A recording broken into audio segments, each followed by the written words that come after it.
안녕하세요. 마이닥터TV 구독, 좋아요, 알림 설정 부탁드리고요. 오늘의 주제는 치매의 행동 심리 증상입니다. 오늘도 역시 친절한 유튜브 주치 가정의학과 전문의 임닥터와 함께 하겠습니다. 네, 반갑습니다. 오늘 살펴볼 주제가 일반인이 생각하기에는 용어도 어렵더라고요. 치매의 어렵죠. 행동 심리 증상. 네. 왜 이렇게 말에 어려운 단어가 등장할까 네. 이런 생각이 들고, 그 다음에 치매라고 했을 때 왜 갑자기 이게 등장하지? 네. 이런 생각이 들 거예요. 기억력이 저하되는 어떤 병이라고 알고 있었을 텐데. 그렇죠. 네. 그런데 이 치매가 어느 정도 진행되면, 중등도 이상의 치매가 진행되면 이 행동 심리 증상이 나타나요. 그래서 행동, 그러니까 다른 어떤 특정한 행동들이 나타난다는 거죠. 네. 용어로만 제가 추측을 해보면 네. 행동에서 뭔가 다른 평상시와는 다른 행동이 나올 것 같고 네. 심리적인 어떤 문제를 겪게 될 것 같고 이런 거 맞습니까? 그러니까 이거는 넓은 범주고요. 네. 쉽게 아주 간단히 하면 가장 큰 거는 밤낮이 바뀌는 거. 밤낮이 이게 바뀐다. 또 행동이죠. 그렇네요. 밤에 수면 장애라도 표현할 수도 있고, 밤낮이 바뀌는 거. 소리 지르는 거. 소리 지른다. 네. 알 수 없는 소리를 지르시는 분도 있을 거. 그걸 주로 밤에 자다가 밤에도 그러시고 낮에도 그러시죠. 그렇고. 네, 그러니까 각각을 이제 말씀드리는 겁니다. 제 환자분 누구는 이제 그 큰 아들인 것 같아요. 그 누구야를 계속 불러요. 네. 그런 경우가 있죠. 이유를 알 수는 없지만. 네. 이런 게 이제 행동이나 범죄에 이제 크게 이제 눈에 띄는 이제 그런 거가 있고, 때때로는 이제 성격의 변화에 따른 공격적 행동을 한다든가, 본인이 뭐 어떤 걸 하고 싶어요. 네. 이거는 안 되는 건데요 하면은 화를 내는 거죠. 아. 네, 그래서 굉장히 공격적으로 한다던가, 또는 예를 들어 이제 거부라고 표현을 하는데, 저는 이제 입원에 있는 환자분을 예를 든다면 뭐 수액을 맞아야 되는데 네. 안 맞아요. 혈압을 절대 안 돼요. 혈압을 재야 되잖아요. 하루에 3번 혈압을 재야 되잖아요. 혈압 재세는 나 안 해! 하면은 이제 못 하는 거예요. 이러다가 막 나 밥도 안 먹어 막 이러는 분도 계실 것 같아요. 식사도 거부하시는 경우가 있죠. 네. 그래서 행동이랑 범죄 이렇게 늘어나는 거고요. 그 다음에 또 심리라고 번역을 했는데, 이제 정신, 크게 보면 정신인데요. 대표적인 것은 이제 망상.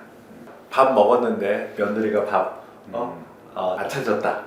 이런 것은 약간 기억장애 심해진 상태인데, 이렇게 더 나가면 망상. 누가 왔다 갔다. 네. 또는 뭐 매일 유재석이 찾아온다고 하시는 분도 계셨고요. 네. 그리고 유재석을 좋아하는 분이시죠? 모르겠어요. 영감각에는. 그리고 이제 환각이 생기기도 하고, 또 이게 동반돼서 어떤 불안, 초조 이런 증상들이 생기기도 해요. 네. 이게 근데 이런 증상은 이제 별도로 있는 게 아니라, 치매가 심해지면 이런 증상들이 잘 따라와서 나타나더라. 동반되는 증상이다. 예, 동반되더라. 이것을 이제 알게 됐고, 그래서 이게 정확히 말씀드리면 이제 행동심리 증상인데, 영어로는 치매의 행동심리 증상이라는 아예 이제 그 증상군이 있어요. 근데 이제 그래서 이 얘기를 들으시면 왜 이것을 또 오늘 따로 얘기하는지를 다 느끼실 거예요. 치매 증상, 그러니까 우리가 아는 인지기능 장애와 일상생활 기능 장애로 따른 증상은 사실은 치매 환자분이 불편하신 거예요. 그렇죠. 본인이 이제 본인이 불편하시고, 본인이 식사하기 어렵고, 본인이 대소변을 가는데 어렵고, 뭐 이런 분이죠.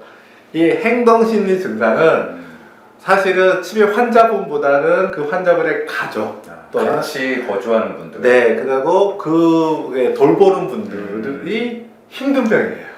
그러겠네요. 또 다르게 생각하면, 치매 환자분들이 사실 집에서 지내기 어려운 이유도 바로 이 행동심리 증상 때문이에요.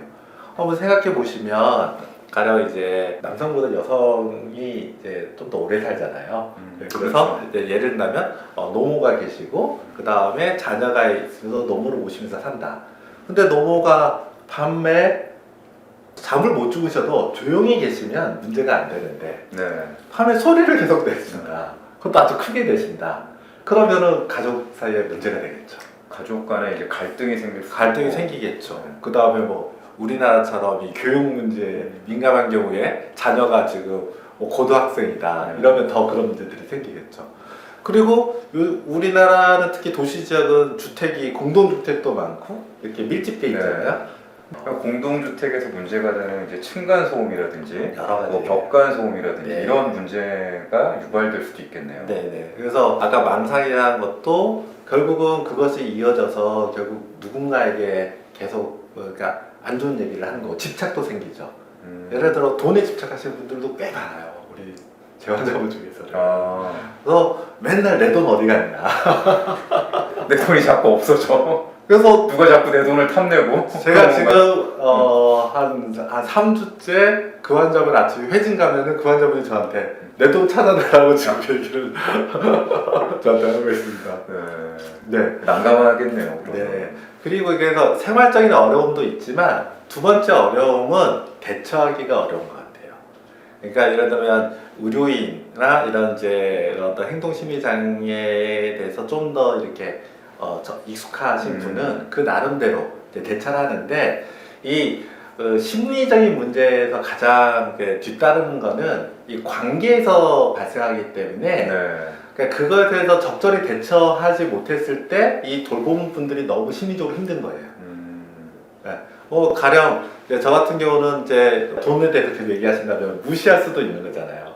또는 표현이 그렇지만 한 귀로 듣고 한 귀로 흘려야 돼요. 네. 이거를 진지하게 받아들이면 너무 힘들어요. 왜냐면 계속 얘기하시니까. 그런데 훈련이 안 되신 분들, 가족분들의 경우에는 너무 힘든 거죠. 계속적으로 거기에 대해서 얘기를 하고 뭔가 대처를 해야 되니까. 그러니까 여러 가지로 사실은 그 행동심리 장애는 환자분 본인보다는 환자분의 주변, 관계 맺는 가족이나 돌본 사람이 힘든 병이다. 힘든 측면이다. 그러니까 예를 들어서 시어머니가 이제 치매에 걸리셨어. 네.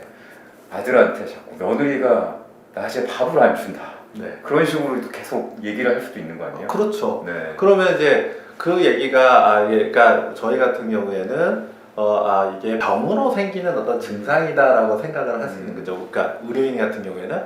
그런데 그렇게 이제 생각을 못하는 경우에는 아무리 병으로 나온 얘기라고 알지만 어느 순간 며느님도 사람이기 때문에 이 상황이 굉장히 싫고 네. 또는 뭐 다른 여러 가지 부정적 감정이 생길 수가 있는 거죠. 그러겠네요. 실제로 근데 이게 가족만이 아니라 치매 환자분의 그래서 간병인도 힘든 거예요. 간병인이 나한테 제대로 안 해준다. 그런 여러 가지 그런 얘기들에 대해서 그러니까 저는 늘 이제 얘기 드죠. 이거는 병에 의한 증상이기 때문에 새겨 듣지 마시라. 그러니까 저는 그래요. 모르겠습니다. 보호자분 여기 이 영상을 보시는 시청자분 중에서 치매 환자의 보호자분님도 계실 텐데 의사인자가 이렇게 얘기하는 게 어떻게 생각할지 모르겠지만 저는 간병인분에게 한 귀로 듣고 한 귀로 흘리라고 얘기해요. 그러지 않으면 그 감정적인 소모를 간병인이 감당하기가 어려운 상황에 처할 수 있겠네요. 네. 그리고 실제로 그거에 대해서 그렇게 못하시는 분들은 이제 치매 환자분 간병을 했다가 힘들어나 못하겠다고 그만두세요. 네. 정말 그 훈련이 되지 않으면 네. 정말 그 상황 자체가 굉장히 견디기 어려운. 사실은 훈련돼도 어려워요. 근데 그럴 것 같아요. 증상에 따라. 근데 훈련되는 경우는 그래도 아는 거죠. 이거는 증상으로 생긴 거니까 그래서 이제 넘기려고 하는 거죠. 네. 그러니까 그렇기 때문에 이 독특한 범주가 생긴 거죠. 그래서 이 행동심리 증상이 치매 환자에 있는 분과 없는 분은 이제 우리가 생각할 때 대처법이 다르다. 근데 그러면은 이게 모든 치매 환자분이 이런 행동 심리 증상이 생기는 건 아닌 모양이네요. 그렇죠. 경증 치매에서는 없는 분도 많고, 그리고 이제 행동 심리 장애가 있다 해도 그 정도는 다르죠. 네. 예를 들어 아까도 말씀드렸지만 수면 장애 있어도 본인만 안 주무실 뿐이지 조용하신 분이 있잖아요. 네. 즉 다른 사람에게 피해가 안 가는 경우면은 예를 들어 가족분들은 어떤 식으로 표현하냐면 별로 심하지 않아요 이렇게 표현해요. 그러니까 행동심리 증상이 심하냐 안 심하냐를 수면장애를 기준으로 봤을 때 정말 어느 정도 수면을 하시느냐라고 판단하지 않아요. 주변 사람과 같이 함께 지내는데 어느 정도 장애가 되느냐 이걸 가지고 그 심한 정도를 평가하게 되죠. 하긴 이제 환자분 본인이 자꾸 잠이 깨고 네. 뭐 뒤척거리고 네. 이러는 거는 주변에서는 또 잘 모를 수는 있잖아요. 네. 네. 이게 아무리 잠을 잘 못 주무셔도 그렇죠. 막 잠꼬대가 심하다든지 막 소리를 지른다든지 네. 이래서 주변 사람을 깨우지 않는 한은 그렇죠. 이분이 잘 주무시는지 안 주무시는지 낮에 주무시면 뭐 어머니 왜 이렇게 낮에 주무세요? 그럼 밤에 잠을 못 잤어. 네. 뭐 이러면 그때 알게 되는 거지. 그렇죠. 네. 행동 심리 증상이 나타나지 않으면 정말 모를 수도 있겠네요. 네, 그래서 이거는 이제 일종의 사회적 사람과 사람의 관계라는 부분이 이 포함된 병명이다, 네. 증상이다 이렇게 말씀드릴 수 있고요. 그러면은 이거를 이제 저희가 이제 그냥 놔둘 수는 없잖아요. 어쨌든 이분도 누군가 같이 지내셔야 되기 네. 때문에 그래서 그럼 이 증상을 완화하는 약을 쓰게 되는데 이 아까 말씀했던 그런 증상의 약들이 소위 말하면 다 정신과에서 쓰는 약을 쓰게 돼요. 그러니까 항정신성 약물을 쓰게 되는 거죠. 네. 네. 근데 요거는 우리 다음 시간에 치료 방법을 또 네. 살펴보기로 했으니까 여기까지만 네, 알겠습니다. 말씀하시는 걸로. 치료 방법 하면서 또 네. 말씀드리도록 하겠습니다. 네. 네, 오늘은 친절한 유튜브 주치 가정의학과 전문의 임닥터와 함께 치매의 행동 심리 증상에 대해서 살펴봤는데요. 마지막으로 한마디 뭐 하실 말씀? 그러니까 우리가 치매하면은 그 놓치는 부분이 그리고 치매가 우리 사회적으로 힘든 요소가 사실은 행동심리 증상과 관련된 경우가 굉장히 많아요. 그리고 이거를 치료하는 과정이 쉽지도 않고, 네. 예, 그래서 이런 측면의 요소들이 있고, 그래서 뭐 의학적으로 어떻게 치료할까의 관점도 있지만 이런 부분의 특성들을 가족 중에 치매가 있으신 분들은 잘 아셔야 네. 이제 치매 환자분과의 관계를 어떻게 할 건지에 대해서 답을 찾아갈 수 있지 않을까 이렇게 생각해서 이 부분을 꼭 말씀을 드렸고요. 그래서 이런 특성을 우리가 다 같이 알고 같이 어떤 좋은 해답들을 함께 만들어갈 수 있었으면 좋겠습니다. 네. 저도 이제 치매와 관련된 어떤 글을 읽다 보니까 네, 치매는 가족의 질환이다 네, 라고 이제 표현하는 거를 접하게 됐거든요. 네, 네, 근데 이제 오늘 임닥터가 치매의 행동 심리 증상에 대해서 설명해 주니까 네, 아, 이런 행동 심리 증상 때문에 가족의 질환이라고 네. 치매를 일컬을 수도 있겠다 이런 생각이 들었습니다. 그러면 임닥터 다음 네. 시간은 뭘 살펴볼까요? 이제 치매의 여러 측면을 음. 나눠서 이제 각각 살펴봤잖아요. 네. 그래서 이제 치매를 어떻게 진단하고 치료하는지를 한번 이제 종합해서 네. 이제 말씀드리면 시간을 갖도록 하도록 네, 하겠습니다. 아까 우리가 이제 치매의 행동 심리 증상 네. 치료약까지 얘기하다가 제가 다음 시간에 이렇게 그렇죠. 미뤘으니까 네, 맞습니다. 네, 다음 시간 기대해 주시고요. 긴 시간 시청해 주셔서 감사합니다. 감사합니다.